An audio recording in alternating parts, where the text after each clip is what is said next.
one now for me gẹ́gẹ́ bí mo yẹn sọ lẹ́ǹkan Yínká Aláṣeyọrí nígbà tí Tọ́pẹ́ Àlàbí fún Yínká Aláṣeyọrí ní free PR ni because personally èmi ò mọ orin yẹn tẹ́lẹ̀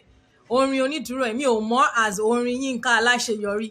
mi ò lè sọ pé mi ò mọ Yínká Aláṣeyọrí but mo máa ń rí Yínká Aláṣeyọrí lórí Facebook nígbà yẹn but kò ever occur sí mi pé kí n tiẹ̀ gbọ́ nǹkan tẹ́ni yìí ń sọ personally o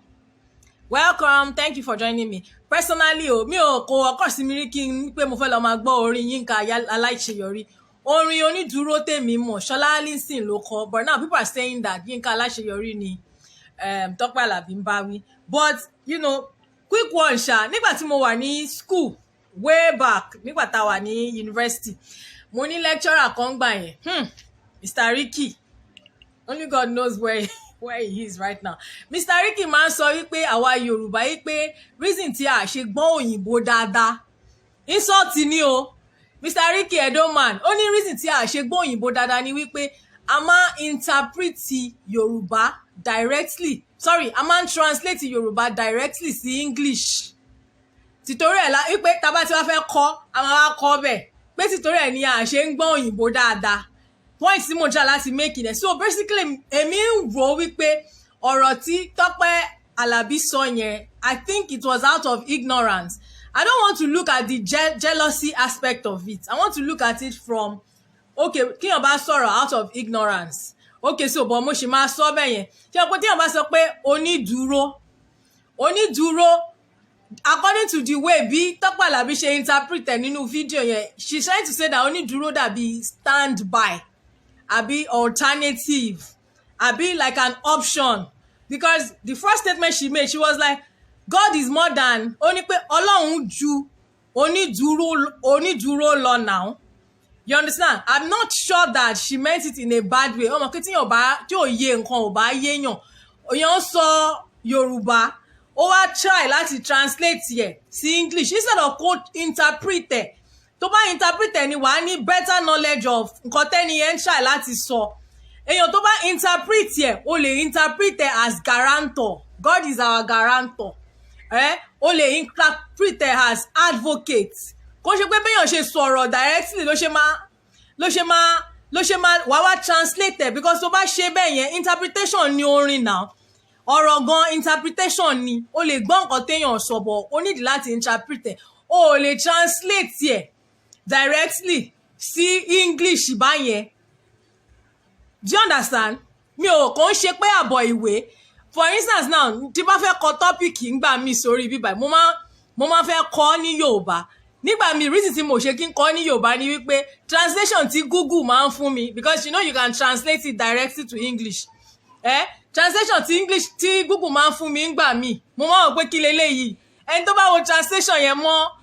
Yorùbá tí yàn kọ wàá mọ̀ pé kò make sense so I believe that that's what she tried to do looking at onídùúró as alternative àbí as option as standby and definitely nobody wants God I mean a máa sọ pé àwọn religious people máa ní pé ká má fi Ọlọ́run sí bí position option wa àbí ṣé wọn kì í sọ ni instead of kàn wò ó bí pé onídùúró omi ni advocate omi ni mediator right omi ni what else some people can even say that onídùúró is like rock àwọn but you know it depends on how you choose to interpret it but èmi ò fẹ́ wò from that jealousy aspect which brings me to the most important thing tí mo fẹ́ sọ ẹ mọ̀ pé mo sọ pé mo fẹ́ sọ̀rọ̀ jealousy which is the fact that àwọn èèyàn a máa ń wo àwọn gospel musicians yìí a máa ń wò wọ́n bíi pé Ọlọ́run pè wọ́n that's not true most of them talent ni wọ́n ní so èèyàn ní talent ó lè máa kọ orin tó wà meaningful tó wà uplifting but kò actually mean wípé ẹni yẹn Ọlọ́run pè àwọn máa ń try is erroneous on our part àwọn náà dẹ̀ máa ń try láti claim bí pé Ọlọ́run actually pè àwọn ni it's the same way àwọn pastors ṣe máa ń deceive wa ní Nàìjíríà gbogbo wọn ló máa ń try láti máa sọ wípé Ọlọ́run pè wọ́n but Ọlọ́run ò pè wọ́n because indeed if you are truly a gospel singer tí Ọlọ́run pè tí o bá fẹ́ interpret orin because she said nítorí pé Ọlọ́run fún wa ní brain tó bá fẹ́ interpret orin ó ní bóun ṣe interpret ẹ̀ yẹn bẹ́ẹ̀ yẹn kọ́ ló ṣe máa interpret ẹ̀ tó bá interpret ẹ̀ tó yẹ pé Holy Spirit ló fún ẹ gẹ́gẹ́ bí Tọ́pẹ́ Àlàbí ṣe ń claim wípé Holy Spirit ló fún wọn ní understanding yẹn Holy Spirit ò lè sọ fún ẹ wípé orin onídùúró ó mean ní standby àbí alternative àbí option so téèyàn bá ní talent for instance now look at Simi sings beautifully bí wàá gbọ́ story Simi wọ́n máa ní pé Simi bẹ̀rẹ̀ láti máa kọ orin nínú church right but today orin Simi is between secular music and gospel music right but kò decide pé torí òun ti bẹ̀rẹ̀ nínú church òun láti stick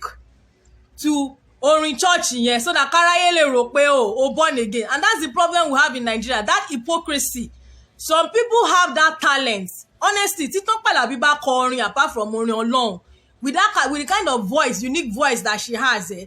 ó máa tà náà àìmọye àwọn tí wọn kọ gospel music kò dẹ̀ ń ṣe ń pé ayé wọn náà bàjẹ́ kò ń ṣe ń pé ọdẹ́ṣẹ̀ ju àwa normal people náà lọ but some people just believe that káwọn fi ọ̀rọ̀ kan kí Ọlọ́run bọ̀ yẹn ẹ̀tàn ní gbogbo ẹ̀ the way I see it ẹ̀tàn ní and so Nigerians right now are angry pé a whole gospel musician báwo ló ṣe máa jáde láti máa sọ̀rọ̀ in the first instance tó bá pè yín tí ìdí pé kẹwàá kọrin níbì kan wáyé tẹ ṣe máa preach ń bẹ̀ ibẹ̀ ló ti máa sọ̀sọ́kúsọ because Ọlọ́run ò fún yín yes Ọlọ́run ò pé kó wá máa preach mo máa ń wonder táwọn èèyàn bá fẹ́ ṣe worship ní church náà wọ́n máa ń ṣe gbogbo kinní yẹn mo mọ̀ pé àwọn tó wà overseas náà àwọn òyìnbó náà máa ń ṣe wọ́n á bẹ̀rẹ̀ sí máa sọ àwọn ọ̀rọ̀ bíi pé wọ́n ń preach meanwhile lọ sí gbogbo àwọn churches most churches tó mọ̀ most of àwọn tó jẹ́ choristers wọ́n máa ń bàjẹ́ bí ọwọ́ òsì ẹ má jẹ́ kí n tiẹ̀ máa give examples oríṣiríṣi àwọn tó máa ń kọrin tó yẹ pé ṣé láwọn white garment churches yẹn ni mo ti fẹ́ sọ ni àbí even gan some gospel churches gan tó yẹ pé àwọn ẹlòmíì wọ́n ń kọrin láti máa display ni láti máa fi wá ìwàkuwà ẹ má jẹ́ kí n tiẹ̀ sọ because I have several examples of people tó yẹ pé wọ́n ní talent orin yẹn but kan míì ni wọ́n fi ń ṣe Tọ́pẹ́ Àlàbí should know that kò sí ẹnìkan láyé yìí tó yẹ pé ó máa wà forever at a point àwọn ẹlòmíì máa take over from you èmi sì like orin Tọ́pẹ́ Àlàbí o because some of you are saying no mi tẹ̀ ní gbọ́ kíní kan mọ́ orin kan ní máa èmi sì like orin Tọ́pẹ́ Àlàbí because naturally I don't think that I like her for her I like her because orin tó ń kọ yẹn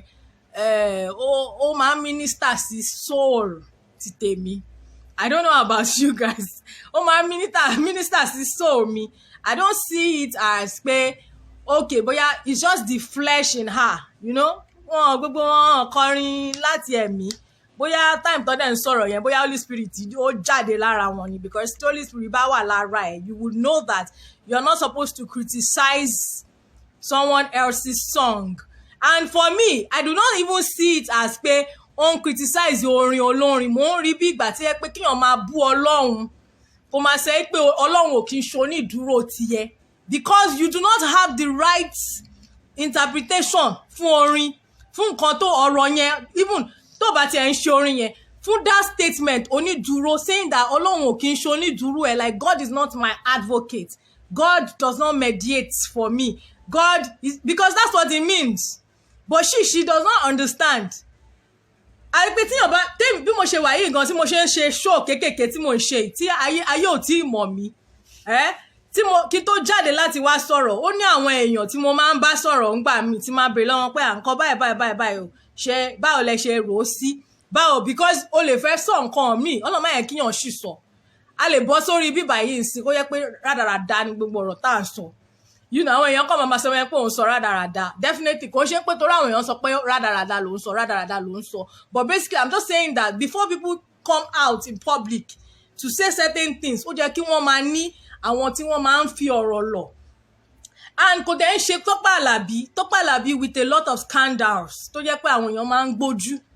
lọ́rọ̀ wọn because people love her so much now people are beginning to see it as if pé àgbàlagbà tí ò fẹ́ kí àwọn ọmọdé ẹ̀yìn kí àwọn dàgbà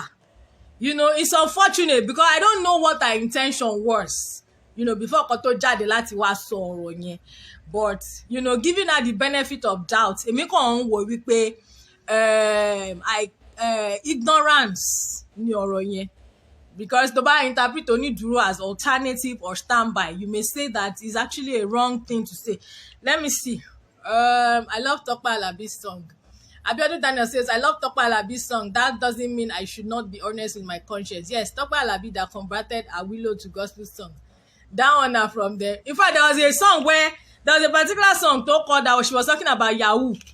In pé although àwọn ẹlòmíì interpret ẹ̀ bí pé ó ń support Yahoo ni o, but I don't think that's what she meant. But you know what? Àgàgà wa Yorùbá kíní yẹn ti ẹ̀pọ̀n mọ́ wa. Tẹ́ bá lọ sáwọn churches míì náà, àwọn ọ̀rọ̀ tó yẹ pé nínú ayé ni wọ́n ti ń sọ, wọ́n wá mú wá sínú church, wọ́n á máa fi sínú orin torí pé ẹ fẹ́ popular, torí pé ẹ fẹ́ ṣe kíni. Tope Alabi kọrin, ó sọ pé òun wà drunk in Jesus. These are words tó jẹ́ pé àwọn ọ̀rọ̀ tó yẹ pé ọ̀rọ̀ inú ayé ni normally. Bóyá version of Christianity tèmi dẹ̀ ti bóyá ó ti wà too extreme ni o. But normally àwọn kankan wà tó yẹ pé mi ò believe pé ó yẹ ká máa mix mọ́ gospel yẹn tó bá ti wà lọ́nà yẹn. Stay on that part instead of pé òun stray, òun lọ báyìí. And these people, remember that apart from pé bóyá wọ́n máa ń claim Holy Spirit ń pè wọ́n, tí àwọn gan bá fẹ́ jáde lọ minister, ṣebí anybody tó bá lè sanwó wọn ni. Bó ṣe wà yẹn wọn mọ̀ pé èèyàn kan fake pastor ni, torí ìwọ tó bá sọ pé Ọlọ́run pè ẹ́, kò ń ṣe gbogbo ibi tí wọ́n bá ti pè ẹ́ pé kó wá máa minister gan ló yẹ kó máa lọ. Àwọn ẹlòmíín wà fake pastors ni wọ́n, tó bá ti lè sanwó wọn, wọ́n máa wá, wọ́n máa pè wọ́n síbẹ̀, wọ́n máa lọ síbẹ̀. Ẹ jẹ́ n try láti ka gbogbo kíní yẹn. Good morning Mr. Aunty Tope loves beer. Bimbo, èmi ò mọ̀. Tope Alabi don't have any right to condemn someone's song at all. Holy Spirit speak. Now. Hey, look at them. One I won't like Tope Alabi at all. But she dey bully that innocent girl. Oh my God. For that statement, she must pay for it. Emmanuel, how do you want her to pay? Happy to join your program. Thank you, Mr. Dada. Thank you. Ọtí Jésù ń pa mí. That song, Ọtí Jésù ń pa mí. Tell me about my interpret orin Ọtí Jésù ń pa mí yẹn. Jen, whoa. There's even one. There's another one I saw on. Oh my God. There's another one gan Ọtí Jésù ń pa mí. Ṣé yẹn ṣe bákan? Mo rí kan náà tó yẹ ti ń jó ijó àrà kan. Lẹ́ǹkan yẹn. People can only interpret nǹkan tí yàn ń sọ in different ways. You cannot just open your mouth in public. Ẹ wá bẹ̀rẹ̀ sí ní máa sọ̀rọ̀, especially ẹ̀yin tẹ́ bá ti fi ra yín sí position òjíṣẹ́ Ọlọ́run.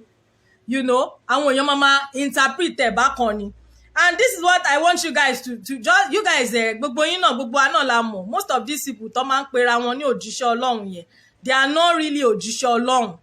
Okay, orin Yahoo yẹn lélẹ̀.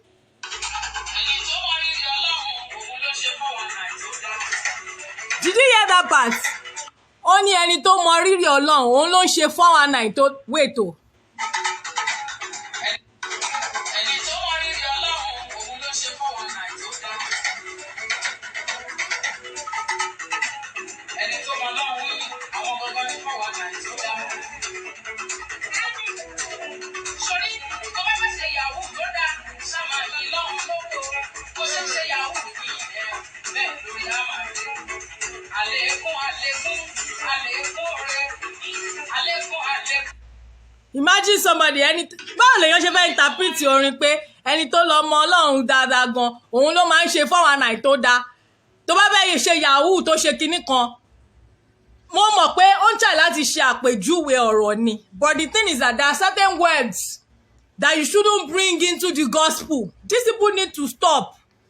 Àwọn church mi wà wọ́n máa ń play orin Wàsíù ń bẹ̀.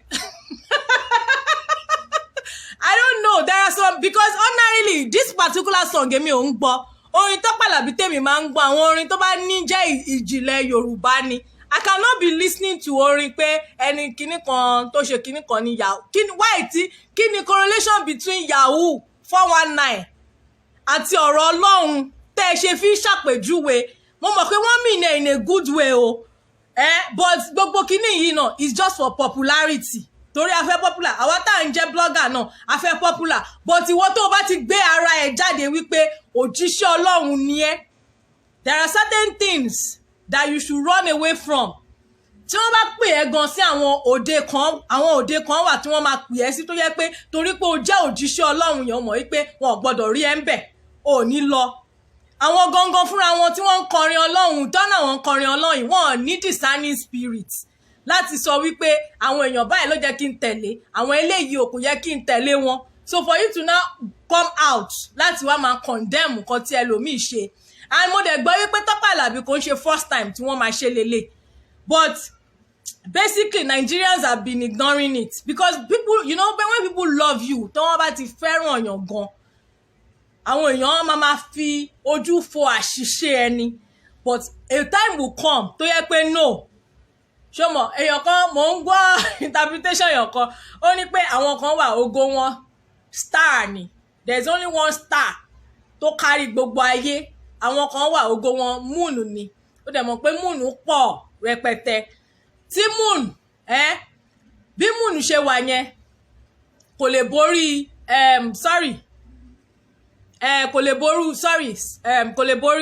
mo fẹ́ sọ pé sun àti moon oh wow oh my god sorry mo fẹ́ sọ pé sun àti moon bí sun ṣe wà yẹn òun ló máa borí moon no matter bí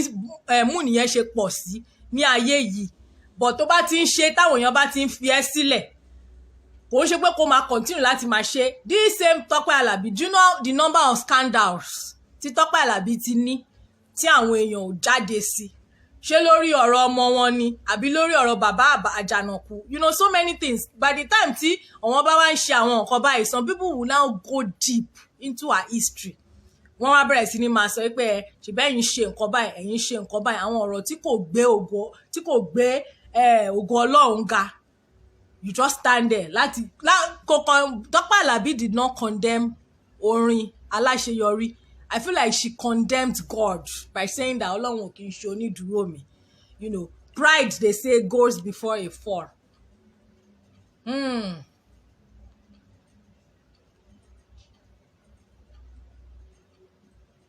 Yes, so my dear, now Facebook, all of the pastors, they make their money. I see them all the time, which is why a lot of times gbogbo wọn ni. Àtò àwọn onísọjí orí afẹ́fẹ́. Good morning, I love you, Foluke. She don't need all that. She says God is not our own guarantor. Can you imagine? It's a very huge statement. That's why I feel like kò ń ṣe Yínká Aláṣeyọrí ló ń bá mi. Bó dẹ̀ jẹ́ Tọ́pẹ́ Àlísì. Ṣọlá Alison náà ló ń try láti ta sí she doesn't actually know that Ọlọ́run gangan lòun bá wí pé Olúwa ò kì í ṣonídùúró mi that's what she was trying to say. She says God is not our own guarantor. Now Facebook, good morning. She